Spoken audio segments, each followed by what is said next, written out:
అప్పు రెడీ అవుతుండగా కళ్యాణ్ ఫోటో చూసి ఏడుస్తూ ఉంటుంది. అది చూసి స్వప్న అక్కడికి వచ్చి, ఇంకా నువ్వు కళ్యాణ్‌ని మర్చిపోలేదా? కళ్యాణ్‌ని మనసులో పెట్టుకొని ఈ పెళ్లి ఎలా చేసుకుంటావు? అనైతే గట్టిగా అడుగుతూ ఉంటుంది స్వప్న. ఆ మాటలకి అప్పు అయితే ఏం మాట్లాడకుండా అలా స్వప్న కసైతే చూస్తూ ఉంటుంది. ఇక స్వప్న అయితే కళ్యాణ్‌కి ఫోన్ చేసి, నువ్వు అప్పుని ప్రేమిస్తున్నావో లేదో తెలీదు కానీ తను మాత్రం నిన్ను మనసులో పెట్టుకొని ఈ పెళ్ళికి సిద్ధమయ్యింది.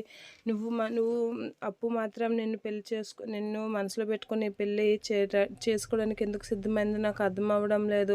నీకు ఇష్టమైతే తనకి నీకు పెళ్లి చేస్తాను కళ్యాణ్ అనైతే అంటూ ఉంటుంది. ఇక రాజు అయితే ఆ మాటలన్నీ విని అప్పు కళ్యాణ్ని నమ్ముకోవడానికి వీల్లేదు, నేనే ఏదో ఒకటి చేసి వాళ్ళిద్దరిని కలపాలి అని అయితే మనసులో అనుకుంటూ ఉంటాడు.